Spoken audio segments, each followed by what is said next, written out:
Eymoutiers is a commune in the Haute-Vienne department in the Limousin region in western France. Inhabitants are known as Pelauds. History. The foundation of Eymoutiers can be traced back to a church and a monastery associated with St. Eymoutiers, who had been a hermit in this area. A native of either Ireland or Scotland, Eymoutiers became a hermit in a small cell in the forest of Grigiers-Agri, in the Limousin near Eymoutiers.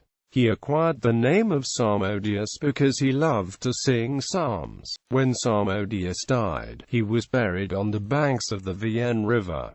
A church was built over his tomb. Later a monastery was attached to it. The monastery was at the foot of the hill, a description that turned into the place name of Eymoutiers. A settlement developed around the monastery and it fell under the jurisdiction of the Bishop of Limoges. A Bishop of Limoges built a castle here, but today no traces of it remain.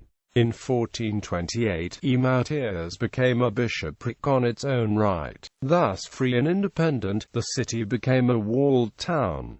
Eymoutiers subsequently obtained a large Calvinist population. The city walls were destroyed during the Wars of Religion. In 1629, the Ursulines became established in the city on the order of Monseigneur François de Lafayette, and a school for girls was established in the city. A school for boys was built later, in 1778, by Monseigneur Louis de Plessis d'Argentré. At the beginning of the 16th century, Eymoutiers developed into a center for the tanning trade, which reached its apogee in the 18th century. The city had 20 tanneries by 1628, located on the banks of the Vienne.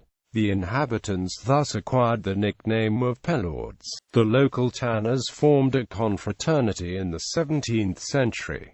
It had religious and secular purposes. The brotherhood celebrated masses and did charity work, but also held 5 annual banquets for its members. During World War II, the Marquis du Limousin operated in Eymoutiers, and on March 13, 1943, French resistance leader Georges Guinguin sabotaged the viaduct of Bussy-Varaki on the Limoges-Ussel railway line.